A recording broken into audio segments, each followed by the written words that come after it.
اس زمین پر بے شمار لڑکے لڑکیوں کے لیے کہ ان کی پیاس بجھاتا رہوں. اس کی بے پناہ رحمت اسی طرح ذرے ذرے پر برستی ہے جیسے کنواں سب کی پیاس بجھاتا ہے. اتنی سی کہانی ہے میری. زین العابدین اور عاشی اماں کے بیٹے کی کہانی ہے.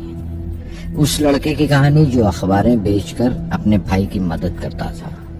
اس شاگرد کی کہانی جس کی پرورش شیو سبرمنی آیر اور ایادورائی سولومن نے کی. اس ودیارتھی کی کہانی جسے پنڈلے ماسٹر نے تعلیم دی. ایم جی کے مینن اور پروفیسر سارا بھائی نے انجینئر کی پہچان دی جو ناکامیوں اور مشکلوں میں پل کر سائنسدان بنا. اور اس رہنما کی کہانی جس کے ساتھ چلنے والے بے شمار قابل اور ہنرمند لوگوں کی ٹیم تھی.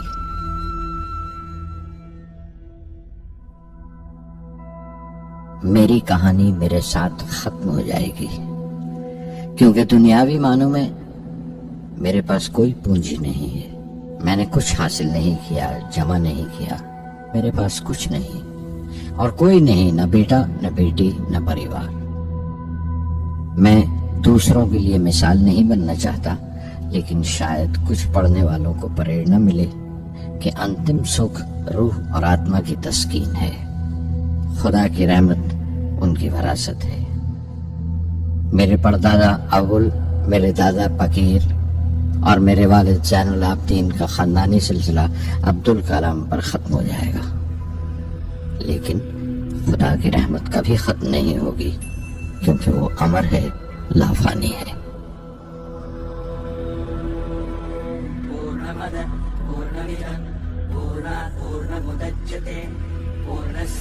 पूर्णमादाय पूर्णमेवावशिष्यते.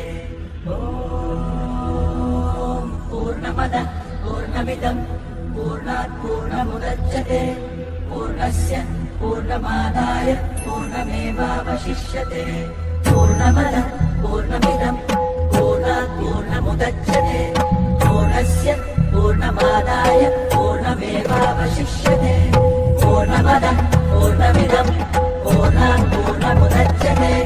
पूर्णस्य पूर्णमादाय पूर्णमेवावशिष्यते.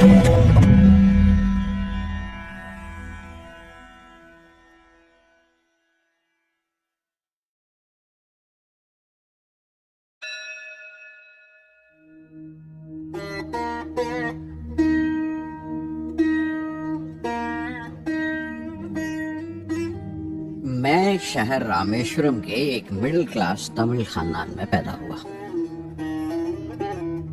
میرے ابا زین العابدین کے پاس نہ تعلیم تھی نہ دولت، لیکن ان مجبوریوں کے باوجود ایک دانائی تھی ان کے پاس اور حوصلہ تھا.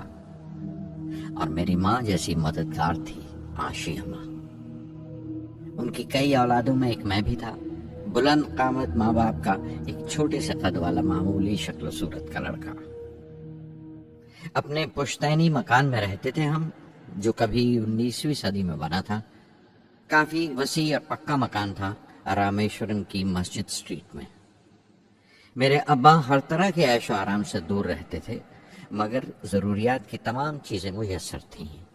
سچ تو یہ ہے کہ میرا بچپن بڑا محفوظ تھا، مادی طور پر بھی اور جذباتی طور پر بھی، مٹیریلی اینڈ ایموشنلی.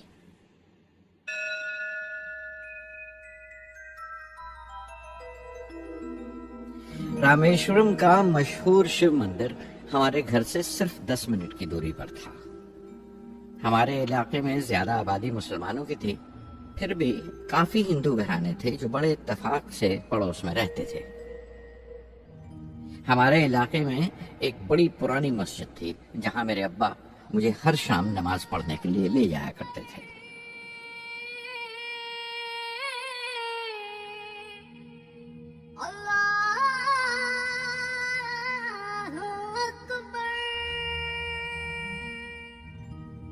رامیشورم مندر کے بڑے پروہت پکشی لکشمن شاستری میرے ابا کے پکے دوست تھے. میری بچپن کی یادوں میں آنکی ہوئی ایک یاد یہ بھی تھی کہ اپنے اپنے روایتی لباس میں بیٹھے ہوئے وہ دونوں کیسے روحانی مسئلوں پر دیر دیر تک باتیں کرتے رہتے تھے. मेरे अब्बा मुश्किल से मुश्किल रूहानी मामलों को भी तमिल की आम जबान में बयान कर लिया करते थे। एक बार मुझसे कहा था, जब आफत आए तो आफत की वजह समझने की कोशिश करो, मुश्किलें हमेशा खुद को परखने का मौका देती हैं। मैंने हमेशा अपनी साइंस और टेक्नोलॉजी में अब्बा के असूलों पर चलने की कोशिश की है।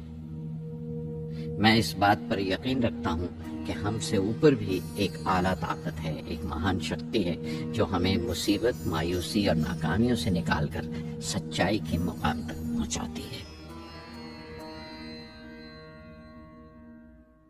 मैं करीब 6 बरस का था जब अब्बा ने एक लकड़ी की कश्ती बनाने का फैसला किया, जिसमें वो यात्रियों को रामेश्वरम से धनुषकोडी का दौरा करा सकें, ले जाएं और वापस ले आएं।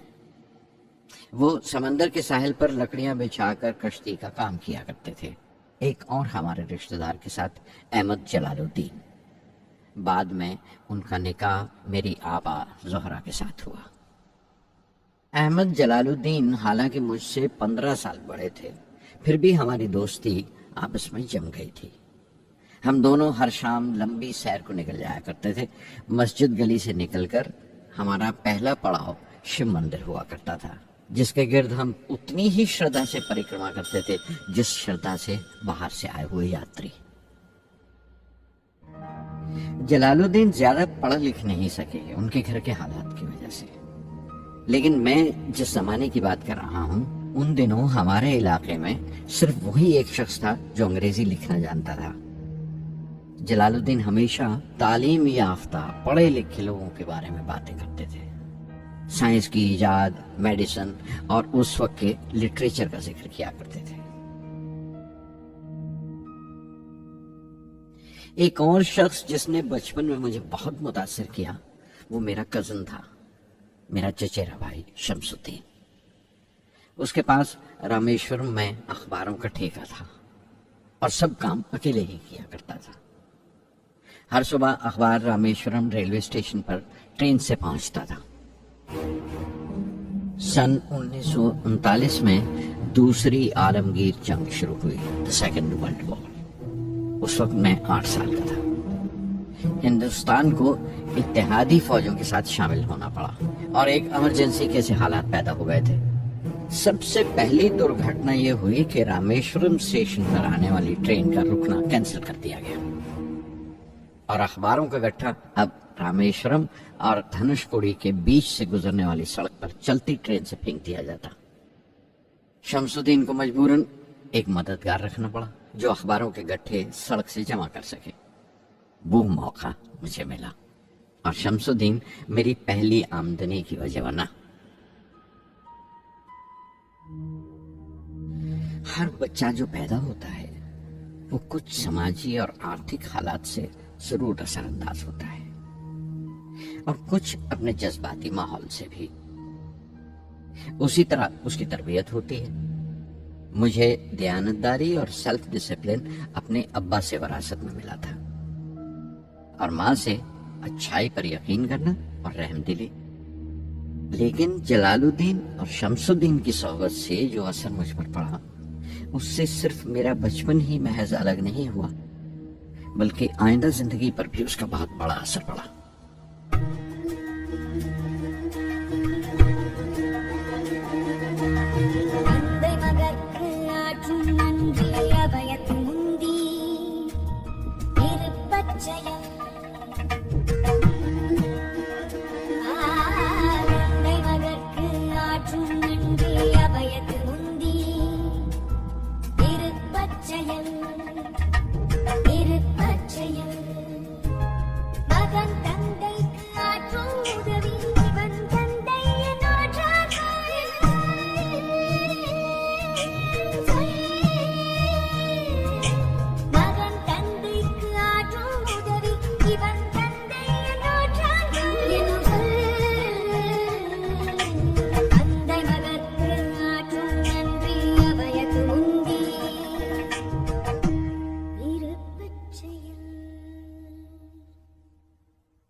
फिर जंग खत्म हो गई। اور ہندوستان کی آزادی بالکل یقینی ہو گئی۔ میں نے ابا سے رامیشورم چھوڑنے کی اجازت چاہی۔ میں ڈسٹرکٹ ہیڈ کوارٹرز رامناتھ پورم جا کر پڑھنا چاہتا تھا۔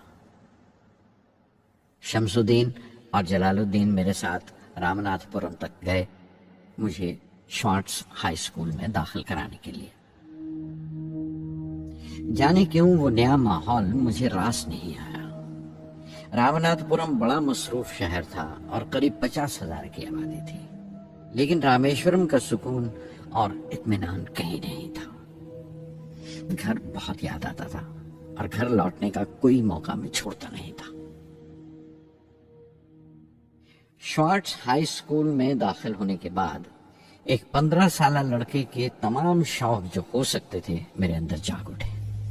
میرے ٹیچر ایا دورائے سولومن بہترین رہبر تھے، گائیڈ اس نوجوان ذہن کے لیے جس کے سامنے زندگی کی بے شمار ممکنات کھلنے والی تھی۔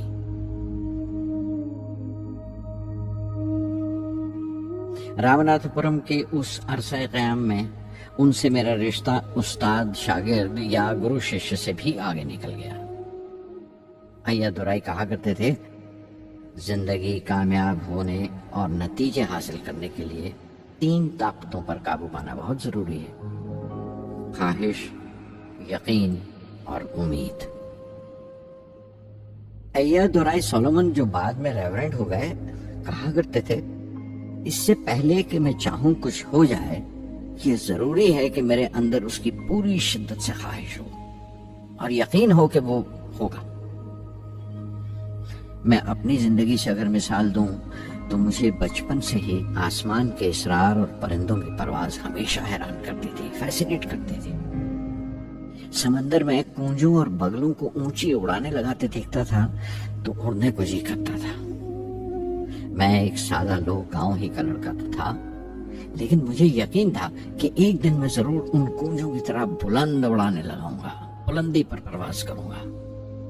اور حقیقت یہ ہے کہ رامیشورم سے اڑنے والا میں پہلا لڑکا تھا۔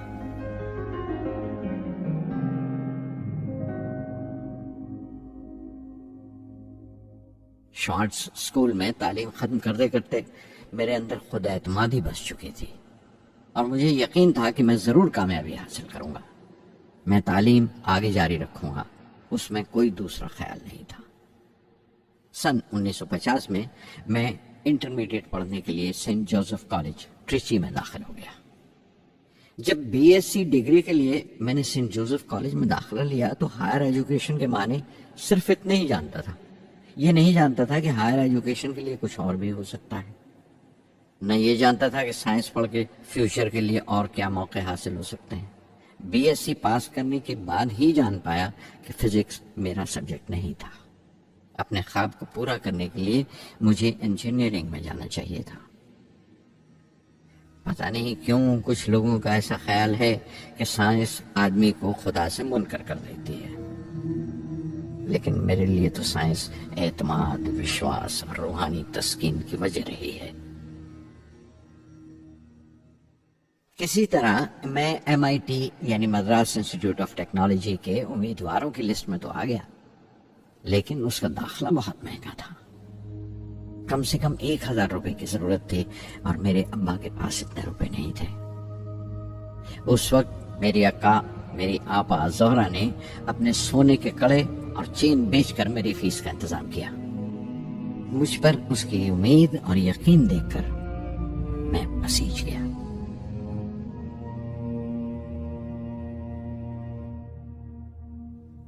MIT میں سب سے زیادہ مزہ آیا۔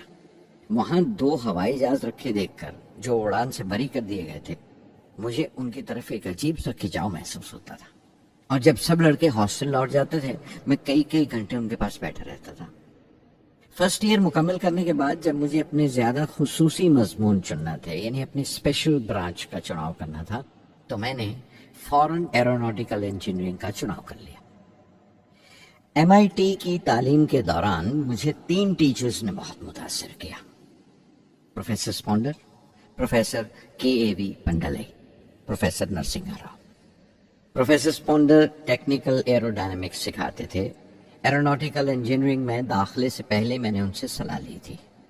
انہوں نے سمجھایا تھا کہ مجھے مستقبل کا فیصلہ کرنے سے پہلے مستقبل کی ممکنات کے بارے میں نہیں سوچنا چاہیے، بلکہ سوچنا چاہیے ایک اچھی بنیاد کے لیے اور اپنے رجحان اور اشتیاق کے بارے میں کہ اس میں کتنی شدت ہے، میرے ایپٹیچیوڈز اور ایسپریشن میں کتنی انٹینسٹی ہے۔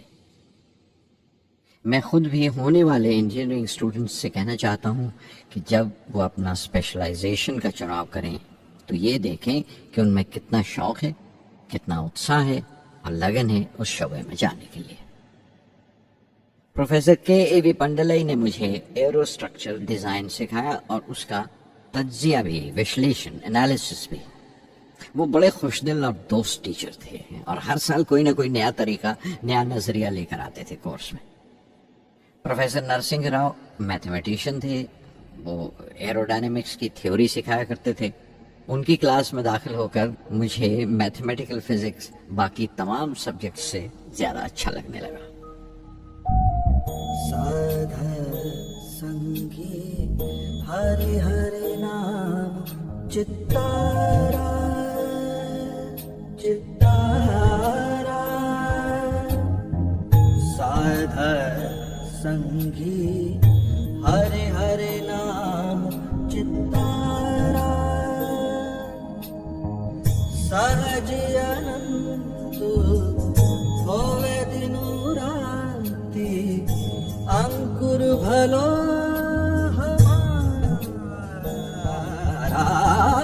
साधा संगी साधा संगी।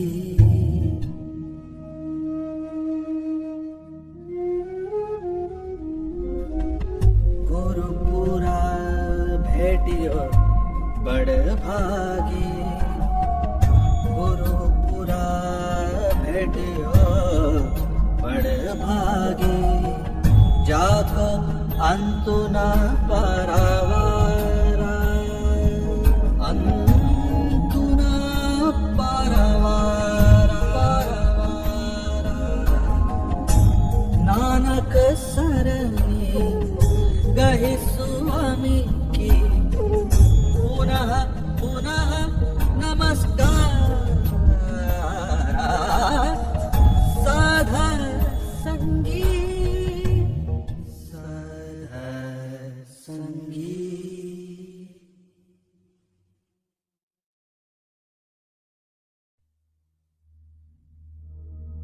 MIT سے میں بنگلور کے ہندوستان ایروناٹکس لمیٹڈ HAL میں بطور ٹرینی داخل ہو گیا۔ HAL سے جب میں ایروناٹیکل انجینئرنگ گریجویٹ بن کر نکلا تو زندگی نے 2 موقع میرے سامنے کھڑے کر دیے اور دونوں میری پرواز کے دیرینہ خواب پورے کر سکتے تھے۔ ایک موقع تھا ایئر فورس کا، دوسرا منسٹری آف ڈیفنس میں directorate of technical development and production کا۔ میں نے دونوں میں عرضی بھیج دی اور بیک وقت دونوں سے انٹرویو کا بلاوا آ گیا۔ ایئر فورس کے لیے مجھے دہرادون بلایا گیا تھا اور ڈیفنس کے لیے دہلی۔ میرے دونوں مقام 2000 کلومیٹرز کے فاصلے پر تھے۔ یہ پہلا موقع تھا میرا اپنے وسیع اور وراٹ وطن کو دیکھنے کا۔ کھڑکی پر بیٹھا میں اس دیش کی سرزمین کو پاؤں تلے سے بہتا ہوا دیکھ رہا تھا۔ حیران تھا کہ اتر کی طرف سفر کرتے ہوئے ایک ہی ملک کا لینڈسکیپ کیسے بدلتا چلا جاتا ہے۔ میں 1 ہفتہ دہلی میں ٹھہرا، ڈیفنس منسٹری کا انٹرویو دیا۔ انٹرویو اچھا ہوا تھا۔ وہاں سے میں دہرادون گیا ایئر فورس سلیکشن بورڈ کے انٹرویو کے لیے۔ 25 امیدواروں میں 9ویں نمبر پر آیا۔ میرا دل بیٹھ گیا، بہت مایوس ہوا اور کئی دن تک افسوس رہا کہ ایئر فورس میں جانے کا موقع میرے ہاتھ سے نکل گیا۔ میں رشی کیش چلا گیا، دل پر یہ بوجھ لے کر کہ آنے والے دن بڑے سخت ہوں گے۔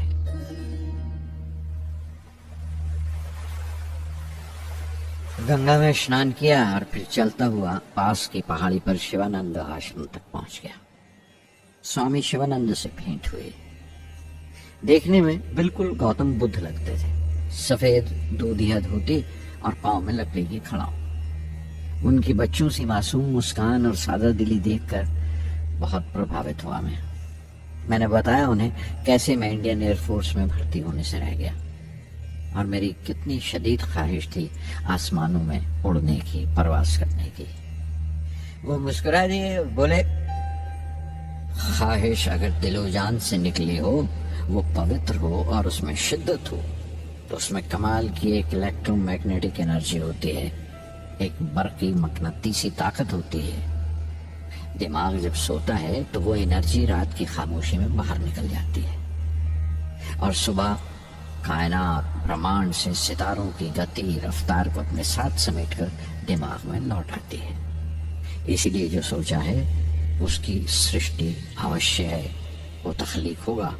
تم وشواس کرو اس ازلی بندھن پر، اس وچن پر کہ سورج پھر لوٹے گا، باہر پھر سے آئے گی۔ میں دہلی لوٹ آیا، ڈیفنس سے اپنا انٹرویو کا نتیجہ دریافت کیا۔ جواب میں مجھے اپوائنٹمنٹ لیٹر تھما دیا گیا اور اگلے دن سے سینئر سائنٹیفک اسسٹنٹ مقرر کر دیا گیا، 250 روپے کی ماہانہ تنخواہ پر۔ 3 سال گزر گئے۔ انہی دنوں بنگلور میں ایروناٹیکل ڈیولپمنٹ اسٹیبلشمنٹ ADE کا ایک نیا محکمہ کھلا اور مجھے وہاں پوسٹ کر دیا گیا۔ بنگلور کانپور سے بالکل مختلف شہر تھا۔ میں اپنے ڈائریکٹوریٹ کی پوسٹنگ کا پہلا سال وہاں گزار چکا تھا۔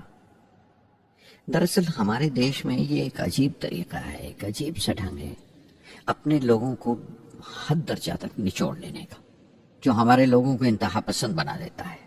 شاید اس لیے کہ صدیوں اس دیش نے غیر ملکی تہذیبوں کے زخم بھی کھائے ہیں اور انہیں اپنے دامن میں جگہ بھی دی ہے۔ الگ الگ حکمرانوں سے وفا کرتے کرتے ہم اپنی حیثیت، اپنی یکتائی کھو بیٹھے ہیں، بلکہ ہم نے ایک اور ہی قسم کی خوبی پیدا کر لی ہے کہ ایک ہی وقت میں رحم دل بھی ہیں اور بے رحم بھی، حساس بھی ہیں اور بے حس بھی، جتنے گہرے ہیں اتنے ہی سطحی۔ اوپر سے دیکھو تو ہم بڑے خوش رنگ اور خوبرو نظر آتے ہیں، لیکن کوئی غور سے دیکھے تو اپنے حکمرانوں کی ایک بے ڈھب نقل سے زیادہ کچھ نہیں ہے۔ میں نے کانپور میں کلے میں دبائے ہوئے پان والے نواب واجد علی شاہ کے نقلچی بہت دیکھے ہیں، اور بنگلور میں فرنگیوں کے انداز میں کتے کی زنجیر تھامے ٹہلتے ہوئے صاحبوں کی کمی نہیں تھی۔ بنگلور میں رہ کر میں رامیشورن کے سکون اور گہرے شانت واتاورن کے لیے ترستا تھا۔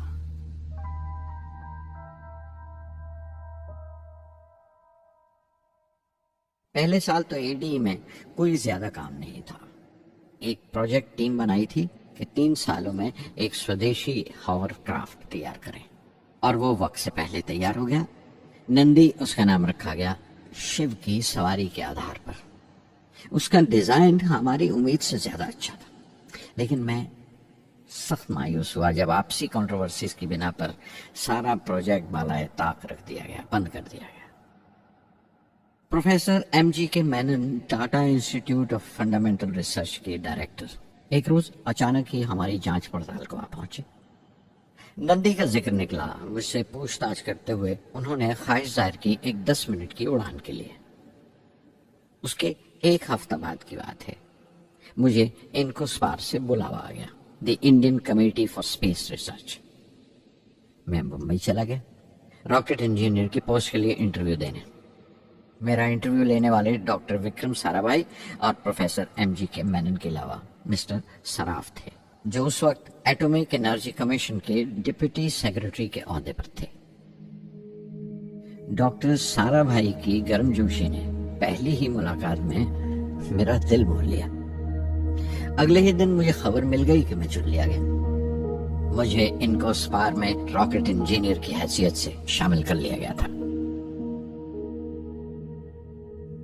سن 1962 کے دیرینہ حصے میں کہیں انکوسپار نے تھمبا میں ایکویٹوریل راکٹ لانچنگ سٹیشن بنانے کا فیصلہ کیا۔ تھمبا کیرلا میں تریویندرم سے پرے ایک دور دراز کے اونگتے سے گاؤں کا نام ہے۔ ہندوستان میں یہ ماڈرن راکٹ بیسڈ ریسرچ کی ایک دبی سی ابتدا تھی، ہلکی سی شروعات۔ اس کے فوراً بعد ہی مجھے 6 ماہ کے لیے امریکہ بھیج دیا گیا، ناسا میں راکٹ لانچنگ کی ٹریننگ کے لیے۔ जाने से पहले मैं थोड़ा सा वक्त निकाल कर रामेश्वरम गया। मेरे अब्बा मेरी इस कामयाबी के लिए बहुत खुश हुए और मुझे उसी मस्जिद में ले जाकर शुक्राने की नमाज अदा की।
NASA Langley research centre Virginia में मैंने अपने काम की शुरुआत की। बाद में Goddard space flight centre Maryland चला गया। मैं अपना इम्प्रेशंस अमेरिकन्स के बारे में बेंजामिन फ्रैंकलिन के इस जुमले से बयान कर सकता हूँ, जिन बातों से तकलीफ होती है उनसे तालीम भी मिलती है।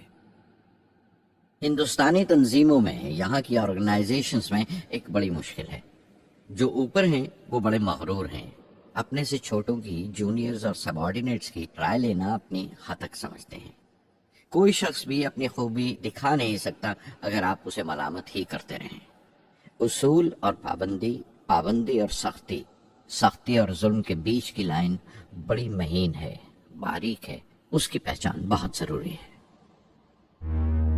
मैं जैसे ही नासा से लौटा, फौरन बाद हिंदुस्तान का पहला रॉकेट लॉन्च वाक़या हुआ 21 नवंबर सन 1963। वो साउंडिंग रॉकेट था, नाम नाइकी अपाचे। नाइकी अपाचे की कामयाबी के बाद प्रोफेसर साराभाई ने अपनी आरज़ू, अपने ख्वाब का इजहार किया, एक Indian satellite launch vehicle ISLV का सपना। हिंदुस्तानी रॉकेट का ख्वाब 20वीं सदी में एक तरह से 18वीं सदी का ख्वाब भी कहला सकता है, जो टीपू सुल्तान ने देखा था। टीपू सुल्तान की फौज में 27 ब्रिगेड थे जो खुशुम कहलाते थे, और हर एक ब्रिगेड में एक दस्ता था रॉकेटमैन का जो साथ रहा करता था और जुर्क्स कहलाता था। जब टीपू सुल्तान मारा गया तो अंग्रेजों ने 700 रॉकेट्स और 900 रॉकेट के सब सिस्टम्स बरामद किए 1799 में तिरुकन्नाहल्ली की जंग के बाद। वो रॉकेट्स विलियम कॉन्ग्रीव ने इंग्लैंड भिजवा दिए जांच पड़ताल के लिए, उसकी तकनीक समझने के लिए, जिसे आज की साइंसी जबान में हम रिवर्स इंजीनियरिंग कहते हैं। टीपू सुल्तान की मौत के साथ उस ख्वाब की भी मौत हो गई, कम से कम 150 साल के लिए। पंडित जवाहरलाल नेहरू की बदौलत वो रॉकेटरी का ख्वाब एक बार फिर हिंदुस्तान में जिंदा हुआ। प्रोफेसर साराभाई ने उस ख्वाब को हकीकत बनाने की जिम्मेदारी अपने सर ले ली। बहुत से तंग नजर लोगों को एतराज था इस बात पर कि इस मुल्क में जहां लोगों को 2 वक्त की रोटी नसीब नहीं होती, वहां इन स्पेस उड़ानों को, इन खलाई तहरीकों को क्यों तरजीह दी जा रही है। लेकिन प्रधानमंत्री पंडित नेहरू और प्रोफेसर साराभाई के नजरिए में किसी किस्म का मुबालगा नहीं था। उनके नजरिए बिल्कुल साफ थे कि अगर दुनिया के मुल्कों में और दुनिया के मसलों में कोई हिस्सा लेना है, शिरकत करनी है, हिंदुस्तान को कोई हैसियत हासिल करनी है, तो साइंस और टेक्नोलॉजी की तरक्की और खुद मुख्तारी, सेल्फ रिलायंस अशद जरूरी है। और उनका मकसद ताकत का मुजाहिरा हरगिज नहीं था। सहज पके सो मीठा होए। थुम्बा में 2 रॉकेट सहज पके मगर कामयाब हुए, एक रोहनी, दूसरा मैनिका। अगला साल लगा ही था जब प्रोफेसर साराभाई ने मुझे दिल्ली बुला भेजा। एक मीटिंग थी और मीटिंग में ग्रुप कैप्टन VS नारायणन से मेरा तारुफ कराया गया, जो एयर हेडक्वार्टर्स से थे। प्रोफेसर साराभाई ने रेडो तैयार करने का इरादा जाहिर किया। Rocket assisted take off system, एक मिलिट्री एयरक्राफ्ट जो रॉकेट की मदद से उड़ाया जा सके बड़ी छोटी सी जगह में। शाम तक ये खबर भी आम हो गई कि हिंदुस्तान एक खुद साख्ता मिलिट्री एयरक्राफ्ट तैयार कर रहा है और मैं उस प्रोजेक्ट का मुख्तार हूँ, जिम्मेदार हूँ। मैं कई तरह के जज्बात से भर गया, खुश भी था, शुक्रगुजार भी, खुशकिस्मत भी, और एक एहसास हुआ तकमील का, फुलफिलमेंट का। 19वीं सदी के एक शायर की ये सतरें बहुत याद आई। हर दिन के लिए तैयार रहो, हर दिन को एक तरह ही मिलो। जब उखली हो बर्दाश्त करो, जब दस्ता हो तो वार करो। रेडो पे काम करते हुए 2 अहम वाकयात हुए।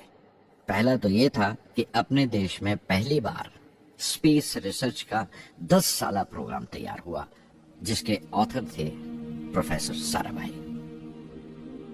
मेरे लिए वो एक ऐसा रोमानी मैनिफेस्टो था जैसे स्पेस से इश्क करने वाले किसी शायर की रोमानी नज्म हो, जैसे कोई अपने देश के आसमान से इश्क करने लगा हो। और दूसरा वाक़या मिनिस्ट्री ऑफ डिफेंस में मिसाइल पैनल का तैयार होना। नारायणन और मैं, हम दोनों उस पैनल के मेंबर थे। उस वक्त तक भविष्य की आने वाली SLV सैटेलाइट लॉन्च व्हीकल का नाक नक्शा भी तैयार हो चुका था। प्रोफेसर साराभाई अपने देरीना ख्वाब को ताबीर देने के लिए कुछ और साथियों का चुनाव कर चुके थे। मैं खुद को खुशकिस्मत समझता हूं कि मुझे उस प्रोजेक्ट का लीडर चुना गया। उस पर प्रोफेसर साराभाई ने मुझे एक और जिम्मेदारी भी सौंपी कि लॉन्च की 4थी स्टेज मैं ही डिजाइन करूं। यह मामूल था, मेरा आदत थी कि हर मिसाइल पैनल की मीटिंग के बाद मैं जाकर प्रोफेसर साराभाई को पूरी तफसील, पूरी रिपोर्ट देता था। दिल्ली में ऐसी ही एक मीटिंग के बाद 23 दिसंबर 1971 को मैं त्रिवेंद्रम लौट रहा था और उस दिन प्रोफेसर साराभाई थुम्बा में SLV का मुआयना करने गए हुए थे। दिल्ली एयरपोर्ट के लाउंज से मैंने उन्हें फोन किया, पैनल मीटिंग की तफसील बताई। प्रोफेसर साराभाई ने मुझे कहा कि मैं त्रिवेंद्रम एयरपोर्ट पर उनका इंतजार करूं। मैं जब त्रिवेंद्रम पहुंचा तो फिजा में एक मातम बिछा हुआ था। मुझे खबर दी गई कि प्रोफेसर साराभाई नहीं रहे। चंद घंटे पहले दिल का दौरा पड़ने से उनका इंतकाल हो गया। मैं थर्रा के रह गया। चंद घंटे पहले ही तो मैंने उनसे बात की थी। मेरे लिए वो बहुत बड़ा सदमा था। प्रोफेसर साराभाई मेरी नजर में इंडियन साइंस के राष्ट्रपिता हैं, जैसे राष्ट्र के पिता महात्मा गांधी हैं। उन्होंने अपनी टीम से रहनुमा पैदा किए और खुद अपने अमल से उनके लिए मिसाल साबित हुए।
कुछ अरसा प्रोफेसर एम.जी. के मेनन ने स्पेस रिसर्च का काम संभाला।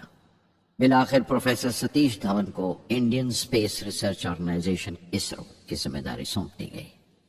तुम्बा का पूरा कॉम्प्लेक्स एक बड़े पैमाने पर स्पेस सेंटर बना दिया गया और Vikram Sarabhai space centre VSSC का नाम दिया गया। जिसने वो सेंटर कायम किया था उसी के नाम से उस जगह की श्रद्धांजलि पेश की गई। मशहूर मेटलर्जिस्ट डॉक्टर ब्रह्म प्रकाश VSSC के पहले डायरेक्टर मुकर्रर हुए। कोई भी शख्स अपनी जिम्मेवारी में तभी कामयाब हो सकता है अगर वो बारसूख हो, मोतबर हो और अपने फैसलों के लिए उसे सही हद तक आजादी हो। शायद निजी जिंदगी में भी तसल्ली का यही एक रास्ता है, आजादी और जिम्मेवारी एक साथ हो, तभी वो तस्कीन और खुशी का बायस हो सकती है। और जाती आजादी हासिल करने के लिए मैं 2 रास्ते तजवीज कर सकता था जो मैंने इख्तियार किए। पहला तो यह कि अपनी तालीम और तरबियत को बढ़ावा दो। इल्म, नॉलेज बड़ा कारआमद हथियार है, बहुत काम आता है। इल्म जितना ज्यादा होगा उतनी ज्यादा आजादी के हकदार हो गए। इल्म वो पूंजी है जो कोई छीन नहीं सकता। टीम की रहनुमाई तभी मुमकिन है अगर आपकी जानकारी मुकम्मल हो, अप टू डेट हो। कामयाब रहनुमा बनने के लिए जरूरी है कि दिन का काम जब खत्म हो आप पिछले काम का जायजा लें, अगले दिन के काम की तैयारी करें। दूसरा तरीका यह है कि अपने काम को अपना फख्र समझें, गर्व समझें और जरूरी है कि अपने अंदर की शक्ति की सही जानकारी हो। जो करो उस पर यकीन रखो या जिस पर यकीन हो वही करो, वरना दूसरों के ईमान का शिकार बनते रहोगे। SLV प्रोजेक्ट के पहले 3 सालों में साइंस के बहुत से नए नए इसरार खुले और आहिस्ता आहिस्ता साइंस और टेक्नोलॉजी का फर्क समझ आने लगा। रिसर्च और अमल, डेवलपमेंट का फासला पता चलने लगा। किसी भी इजाद में गलतियां होना लाजमी है, लेकिन हर गलती कामयाबी की तरफ एक और कदम उठाती है, एक और सीढ़ी बन जाती है। किसी भी तख्लीक की तरह SLV-3 की तख्लीक भी कई दर्दनाक लम्हों से गुजरी। एक रोज जब मैं और मेरे तमाम साथी अपने कामों में पूरी तरह डूबे हुए थे, मेरे घर से एक मौत की इतला पहुंची। मेरे दोस्त और हमदर्द मेरे बहनोई जलालुद्दीन का इंतकाल हो गया था। कुछ देर के लिए तो मैं सुन्न होकर रह गया, मेरी आंखों में अंधेरा छा गया। थोड़ी देर बाद जब अपने चौगिरदे का एहसास हुआ तो महसूस किया जैसे मेरी हस्ती का एक हिस्सा मर गया था। रात की रात बसों में सफर करता हुआ अगली सुबह मैं रामेश्वरम पहुंचा। जोहरा को क्या तसल्ली देता और क्या सब्र देता अपनी भांजी महबूबा को जो रो रो कर हलकान हो रही थी। मेरी आंखों के सोते पहले ही सूख चुके थे। थुम्बा लौटकर बहुत दिनों तक सारा कामकाज, सारी मसरूफियत बेमानी लगने लगी। बहुत दिनों तक बहुत मलाल लगा, सब बेमानी लगता था। प्रोफेसर धवन देर देर तक हौसला देते थे, कहते SLV पर जैसे जैसे काम आगे बढ़ेगा मुझे सब्र महसूस होगा और ये मायूसी कम होते होते गुजर जाएगी। 1976 में मेरे अब्बा ज़ैनुल आबदीन 102 साल की उम्र में वहीं रामेश्वरम में इंतकाल फरमा गए। 15 पोते पोतियां छोड़कर गए थे पीछे और एक पड़पोता। दुनियावी तौर पर वो सिर्फ एक और बुजुर्ग की मौत थी। कोई बड़ा मातम नहीं हुआ, झंडा नहीं उतारा गया, न अखबारों ने स्याह हाशिए दिए।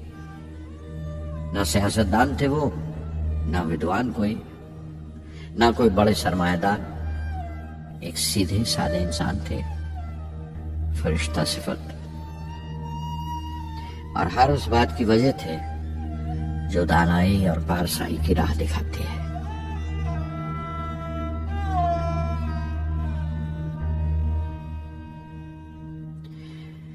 मैं बहुत देर तक अपनी मां के पास बैठा रहा, चुपचाप।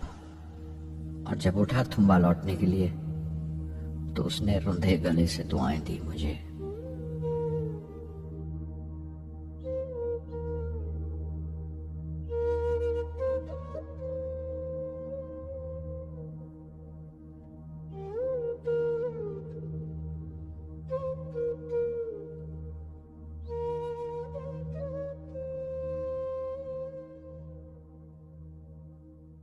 SLV-3 अपोजी रॉकेट जो फ्रांस से उड़ाई जाने वाली थी, अचानक कुछ मुश्किलों का शिकार हो गई।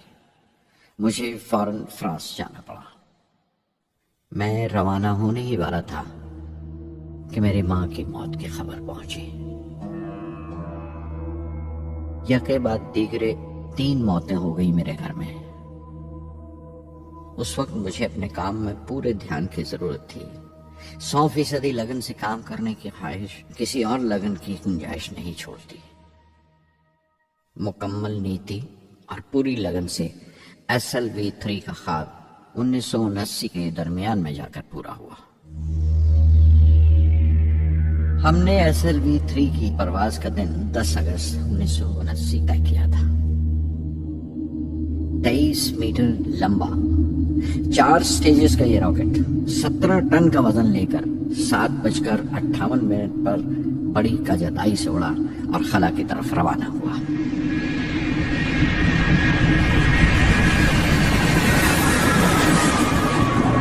पहली स्टेज हर तरह से पुख्ता निकली और बड़े आराम से रॉकेट दूसरी स्टेज में दाखिल हो गया। हम सब दम खुद रह गए, सांस रोके बैठे थे। हमारे बरसों का ख्वाब आसमान की तरफ सफर कर रहा था। अचानक हमारे ख्वाब में दरार आई, हमारा सुकूत टूटा, हमारी खामोशी टूटी। दूसरी स्टेज काबू से बाहर होने लगी थी। 317 सेकंड के बाद परवाज टूट गई। मेरी मेहनत और उम्मीद चौथी स्टेज को साथ लेकर तमाम मलबा श्रीहरिकोटा से 560 किलोमीटर दूर समंदर में जाके गिरा।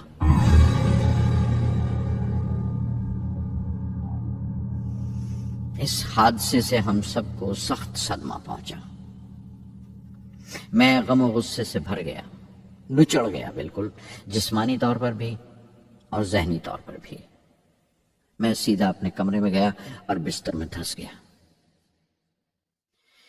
मैंने अपने कंधे पर एक दिलासे का हाथ महसूस किया तो आंख खोली। दोपहर ढल चुकी थी, शाम करीब थी। डॉक्टर ब्रह्म प्रकाश मेरे सराहने बैठे थे। उनकी इस हमदर्दी ने छू लिया मुझे। मैं उदास था, मायूस था, लेकिन अकेला नहीं।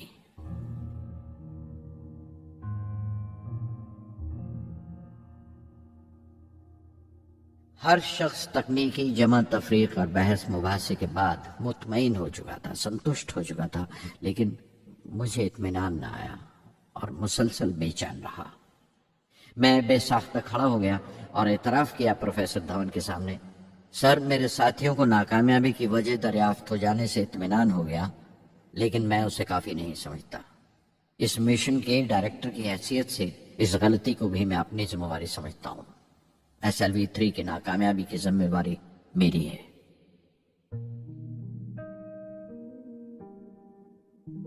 साइंस का काम कमाल दर्जा उत्साह भी देता है, खुशी भी और उतनी ही गहरी मायूसी भी। इस तरह के वाक़यात सोच सोच कर मैं दिल को ढारस देता रहा।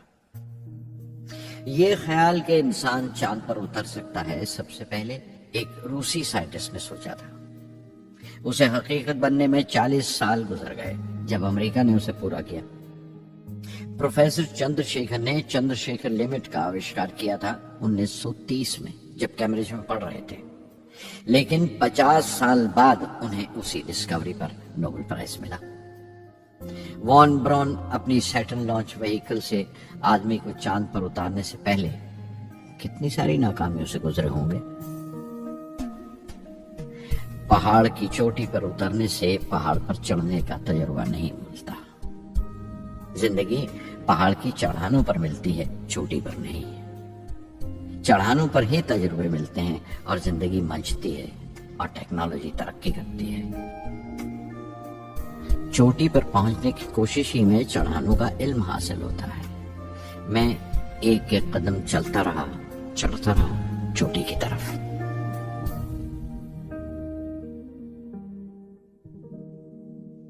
SLV-3 کی اڑان سے 30 گھنٹہ پہلے 17 جولائی 1980 کے دن اخباروں کی سرخیاں طرح طرح کی رائے اور اندازوں سے بھری ہوئی تھیں. زیادہ تر رپورٹرز نے پہلی SLV کی اڑان یاد دلائی تھی کہ کس طرح وہ راکٹ فیل ہو گیا تھا اور اس کا ملبہ سمندر میں جا کر گرا تھا. کچھ لوگوں نے تو دیش کی دوسری خامیوں کا ذکر کرتے ہوئے بھی اسے SLV-3 سے جوڑ دیا تھا. میں جانتا تھا کہ اگلے دن کا نتیجہ ہمارے فیوچر کے اسپیس پروگرام کا فیصلہ کرنے والا ہے. مختصر یہ کہ ساری قوم کی نظریں ہم پر گڑی ہوئی تھیں. 18 جولائی 1980 صبح 8:03 پر ہندوستان کا پہلا سیٹلائٹ لانچ وہیکل اڑا.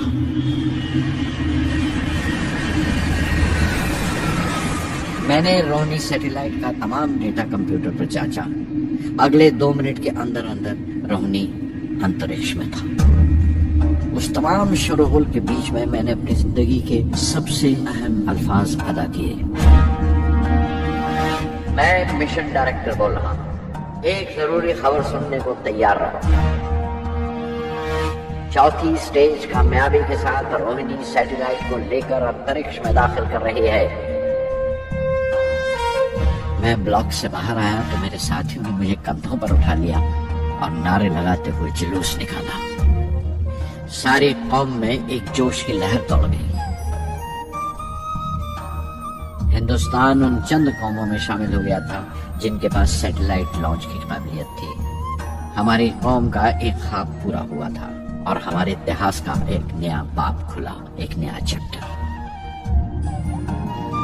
پردھان منتری اندرا گاندھی نے مبارکباد کا تار بھیجا اور سب سے زیادہ ہندوستان کے سائنسدان خوش تھے کہ یہ پوری کوشش سودیشی تھی, ہماری اپنی تھی. میں کچھ ملے جلے جذبات سے گزر رہا تھا. میں خوش تھا کہ پچھلی 2 دہائیوں سے جس کوشش میں تھا بالآخر اس میں کامیاب ہوا. لیکن اداس تھا جن لوگوں کی بدولت میں یہاں پہنچا تھا وہ لوگ میرے ساتھ نہیں تھے. میرے ابا, میرے بہنوئی جلال الدین اور پروفیسر سارا بھائی. SLV-3 کی کامیابی کے مہینے بھر کے اندر ہی پروفیسر دھون کا فون آیا ایک دن اور دلی بلایا پردھان منتری سے ملنے کے لیے. میری ایک چھوٹی سی الجھن تھی کپڑوں کو لے کر. ہمیشہ سے بڑے عامیانہ سے کپڑے پہنتا ہوں اور پاؤں میں چپل یا سلیپر کہہ لو. پردھان منتری کو ملنے جیسا وہ لباس نہیں تھا. میرے لیے نہیں, ان کے احترام کے لیے. سنا تو پروفیسر دھون بولے, کپڑوں کی فکر مت کرو, تم نے جو شاندار کامیابی پہن رکھی ہے وہ کافی ہے. ریپبلک ڈے 1981 میرے لیے ایک بڑی خوشخبری لے کر آیا کہ مجھے پدم بھوشن سے نوازا گیا ہے. میں نے اپنے کمرے کو بسم اللہ خان کی شہنائی سے بھر لیا. شہنائی کی گونج مجھے کہیں اور ہی لے گئی. میں رامیشورم پہنچ گیا, ماں کے گلے لگا. ابا نے میرے بالوں کو انگلیوں سے سہلایا اور میرا دوست, میرا رفیق جلال الدین مسجد گلی میں جمع ہوئے لوگوں میں میرے انعام کا اعلان کر رہا تھا. میری بہن زہرا نے میٹھا بنایا گھر میں. پکشی لکشمن شاستری نے میرے ماتھے پر تلک لگایا. فادر سولومن نے میرے ہاتھ میں سلیب دے کر دعا پڑھی اور پروفیسر سارا بھائی کو دیکھا. ان کے چہرے پر مسکراہٹ تھی, فخر تھا. جو پودا وہ لگا کر گئے تھے اب پورا پیڑ بن چکا تھا جس کے پھل ہندوستان کی عوام تک پہنچ رہے تھے.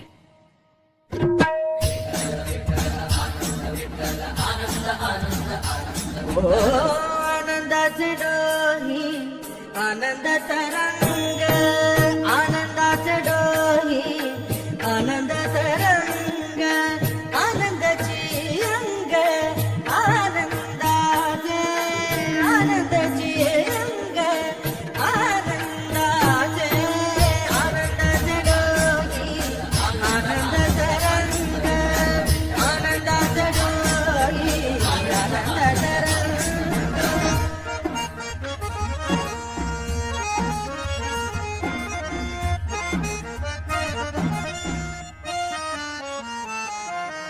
गर्भाचे आवडी मातेचा डोहळा तेथीचा जिव्हाळा तेथे प्रेमदे गर्भाचे आवडी मातेचा डोहळा तेथीचा जिव्हाळा तेथे प्रेमदे तुका म्हणे तैसा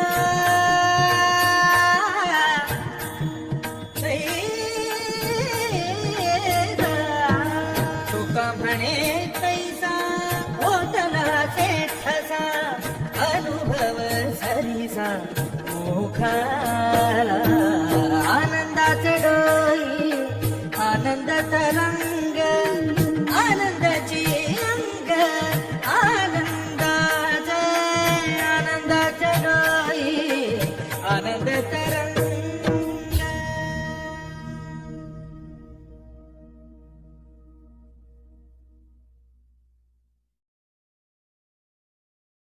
पहली जून 1982 मैंने defence research and development laboratory DRDL की जिम्मेवारी संभाल ली।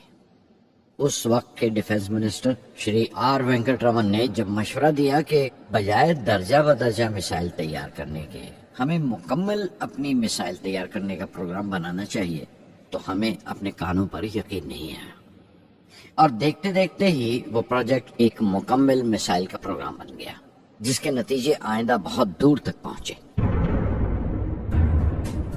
हर एक प्रोजेक्ट का नाम हिंदुस्तान की खुद मुख्तारी सेल्फ रिलायंस का सबूत था। सरफेस टू सरफेस मिसाइल का नाम पृथ्वी रखा गया, टैक्टिकल कोर व्हीकल को त्रिशूल का नाम दिया गया, surface to air defence system Akash कहलाया, एंटी टैंक मिसाइल प्रोजेक्ट को नाग के नाम से पुकारा गया और मेरे देरीना ख्वाब रेक्स को यानी re entry experiment launch vehicle को मैंने अग्नि का नाम दिया। मिसाइल टेक्नोलॉजी का हुनर दुनिया की कुछ चुनी हुई कौमों के पास ही था। वो बड़े ताज्जुब से हमारी तरफ देख रहे थे कि हम क्या करने जा रहे हैं और कैसे करेंगे।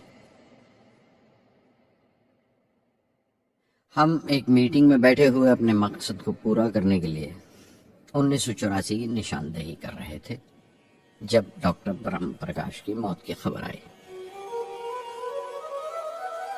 मेरे लिए वो एक और सदमा था।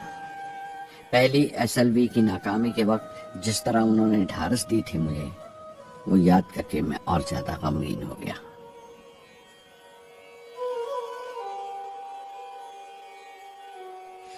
प्रोफेसर साराभाई अगर VSSC के निर्माता थे, बनाने वाले थे, तो डॉक्टर ब्रह्म प्रकाश उसके आमिल थे, एग्जीक्यूटर थे। उनकी विनम्रता ने मुझे बड़ी हद तक नरम कर दिया और मैंने अपनी तुंद मिजाजी पर काफी काबू कर लिया। उनकी हलीमी सिर्फ अपनी खूबियों तक ही महदूद नहीं थी, बल्कि अपने से छोटों को इज्जत देना भी उनकी आदत में शामिल था।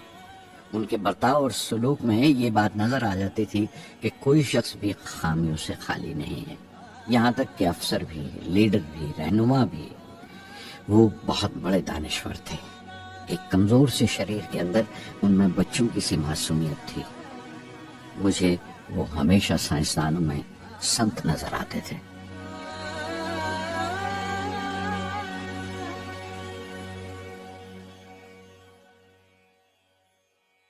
पृथ्वी का काम अपनी तकमील को पहुंच रहा था जब हम 1988 में दाखिल हुए।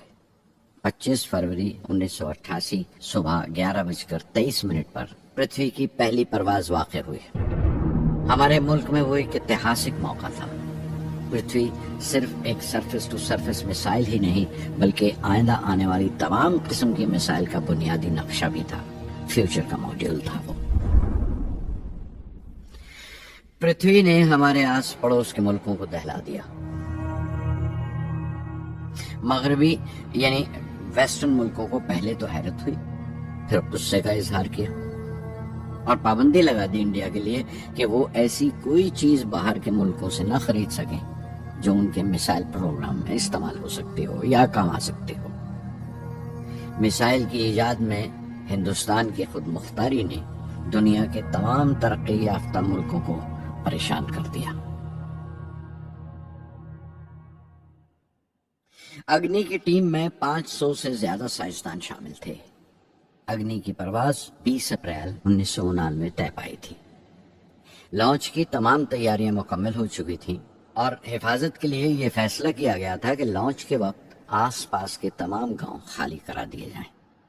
اخبارات اور دوسرے میڈیا نے اس بات کو بہت اچھالا. 20 اپریل پہنچتے پہنچتے تمام ملک کی نظریں ہم پر ٹکی ہوئی تھیں. دوسرے ملکوں کا دباؤ بڑھ رہا تھا کہ ہم اس تجربے کو ملتوی کر دیں یا خارج کر دیں. لیکن سرکار مضبوط دیوار کی طرح ہمارے پیچھے کھڑی رہی اور کسی طرح ہمیں پیچھے نہیں ہٹنے دیا. پرواز سے صرف 14 سیکنڈز پہلے ہمیں کمپیوٹر نے رکنے کا اشارہ کیا. کسی ایک پرزے میں کوئی خامی تھی، وہ فوراً ٹھیک کر دی گئی، لیکن اسی وقت ڈاؤن رینج اسٹیشن نے رکنے کا حکم دیا. چند سیکنڈز میں کئی رکاوٹیں سامنے آ گئی اور پرواز ملتوی کر دی گئی. اخبارات نے آستینیں چڑھا لی. ہر بیان نے اپنی اپنی طرح کی وجوہات نکال لی. کارٹونسٹ سدھیر دار نے ایک کارٹون شائع کیا جس میں ایک خریدار کچھ سامان دکاندار کو واپس کرتے ہوئے کہہ رہا تھا، اگنی کی طرح وہ بھی نہیں چلی. ایک کارٹون میں دکھایا گیا کہ سائنسدان کہہ رہا ہے، سب ٹھیک تھا، سوئچ بٹن نہیں چلا. ہندوستان ٹائمز کے کارٹون میں ایک نیتا رپورٹر کو سمجھا رہا ہے، ڈرنے کی کوئی بات نہیں، یہ بڑی امن پسند اہنسا واد کی مثال ہے، اس سے کوئی مرے گا نہیں. قریب 10 روز دن رات کام چلا میزائل کی درستی پر اور آخرکار سائنسدانوں نے ایک نئی تاریخ طے کی اگنی کی پرواز کے لیے. مگر پھر وہی ہوا. 10 سیکنڈ پہلے کمپیوٹر نے رکاوٹ کا اشارہ کیا. پتہ چلا ایک پرزہ کام نہیں کر رہا ہے. پرواز پھر ملتوی کر دی گئی. ایسی بات کسی بھی سائنسی تجربے میں ہو جانا عام بات ہے. غیر ملکوں میں بھی بہت بار ہوتا ہے.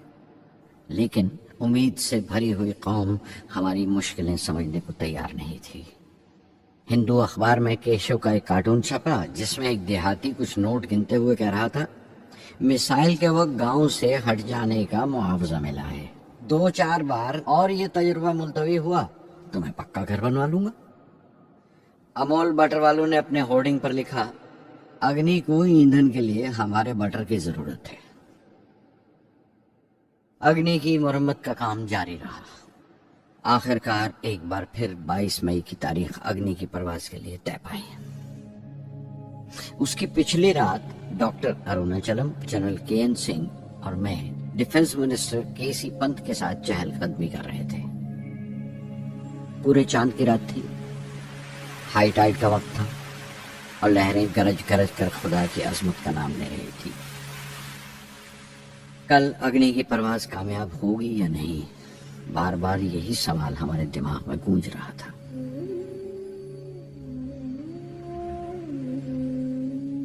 ڈیفنس منسٹر نے ایک لمبی خاموشی کو توڑتے ہوئے پوچھا، کلام، کل اگنی کی کامیابی منانے کے لیے کیا چاہتے ہو تم؟ میں کیا چاہتا تھا، کیا تھا جو نہیں تھا میرے پاس؟ اپنی خوشی کے اظہار کے لیے مجھے کیا کرنا چاہیے؟ اور اچانک مجھے جواب مل گیا، ہم 1,00,000 پیڑوں کی کونپلیں لگائیں گے. میں نے کہا اور ان کے چہرے پر رونق آ گئی. تم اپنی اگنی کے لیے دھرتی ماں کا آشیرواد چاہتے ہو، بولے. کل یہی ہوگا. انہوں نے پیشن گوئی کی.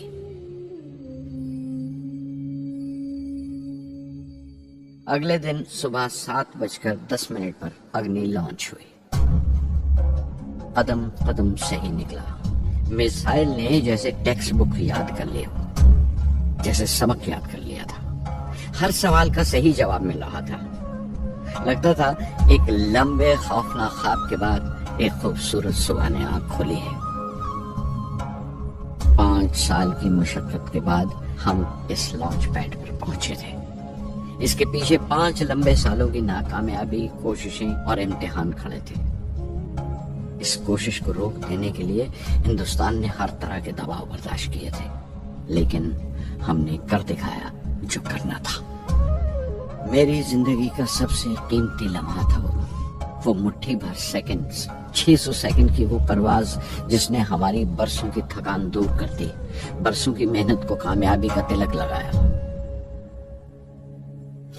उस रात मैंने अपनी डायरी में लिखा, अग्नि को इस नजर से मत देखो, ये सिर्फ ऊपर उठने का साधन नहीं है, न शक्ति की नुमाइश है। अग्नि एक लौ है जो हर हिंदुस्तानी के दिल में जल रही है। इसे मिसाइल मत समझो, ये कौम के माथे पर चमकता हुआ आग का सुनहरी तिलक है। स्वधर्ममपि चावेक्ष्य न विकम्पितुमर्हसि, धर्म्याद्युद्धश्रेयो क्षत्रियस्य न विद्यते। स्वधर्ममपि चावेक्ष्य न विकम्पितुमर्हसि, धर्म्याद्युद्धश्रेयो क्षत्रियस्य न विद्यते। अदच्चेत्त्वम् इमं धर्म्यं सङ्ग्रामं न करिष्यसि, तदा स्वधर्मं कीर्तिं च हित्वा पापम् अवाप्स्यसि, हित्वा पापम् अवाप्स्यसि।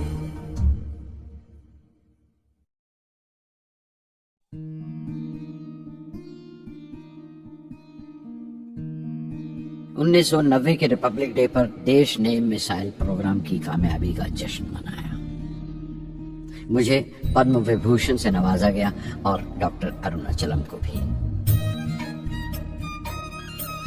10 साल पहले पद्म भूषण की यादें एक बार फिर हावी हो गई। रहन सहन मेरा अब भी वैसा ही था जैसा तब था। 10 बाय 12 का एक कमरा किताबों से भरा हुआ और कुछ जरूरत का फर्नीचर जो किराए पर लिया था। फर्क इतना ही था कि तब ये कमरा त्रिवेंद्रम में था, अब हैदराबाद में। वेटर मेरा नाश्ता लेकर आया, इडली और छाछ, और आंखों में एक खामोश मुस्कुराहट, मुबारकबाद की। मैं अपने हमवतनों की इस नवाजिश से छलक गया।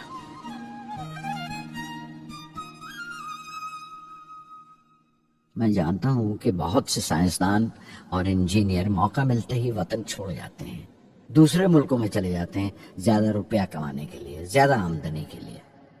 लेकिन ये आदर, मोहब्बत और इज्जत क्या कमा सकते हैं जो उन्हें अपने वतन से मिलती है।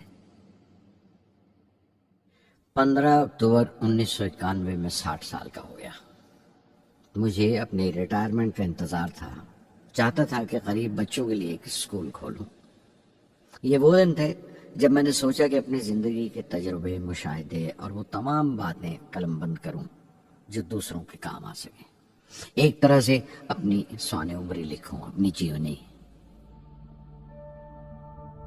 मेरे ख्याल में मेरे वतन के नौजवानों को एक साफ नजरिए और दिशा की जरूरत है।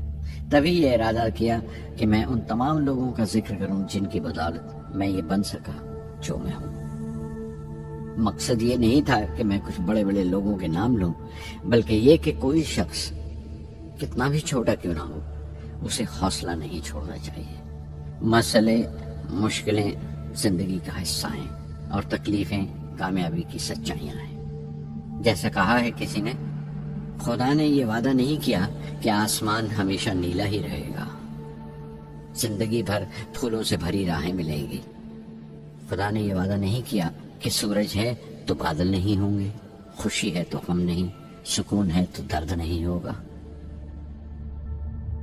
मुझे ऐसा कोई गुरूर नहीं कि मेरी जिंदगी सबके लिए एक मिसाल बनेगी, मगर यह हो सकता है कि कोई मायूस बच्चा किसी गुमनाम सी जगह पर जो समाज के किसी माजूर हिस्से से ताल्लुक रखता हो, ये पढ़े और उसे चैन मिले, ये पढ़े और उसकी उम्मीद रोशन हो जाए।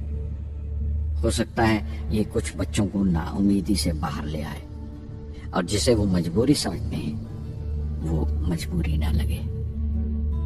उन्हें यकीन रहे कि वो जहां भी हैं खुदा उनके साथ है। काश हर हिंदुस्तानी के दिल में जलती हुई लौ को पर लग जाए और उस लौ की परवाज से सारा आसमान रोशन हो जाए।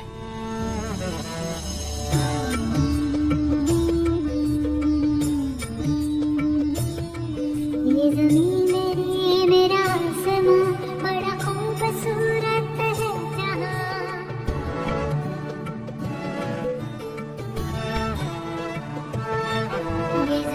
मेरी मेरा आसमां बड़ा खूबसूरत है जहां मेरी जिंदगी परवाज़ है वो फिजा मेरी मैं उड़ूं जहां मेरी जिंदगी परवाज़ है वो फिजा मेरी मैं उड़ूं जहां ये ज़मीं मेरी मेरा आसमां बड़ा खूबसूरत है जहां कभी धूप लेके आसमां हमने सुनहरी कर दिया कभी धूप लेके आसमां हमने सुनहरी कर दिया फिर धूप बांध के पाँव में हम उड़े हैं ठंडी हवाओं में ये ज़मीं मेरी मेरा आसमां बड़ा खूबसूरत है जहां कभी वक्त उठा के सरों पे हम और आग लेंगे परों पे हम कभी वक्त उठा के सरों पे हम और आग लेंगे परों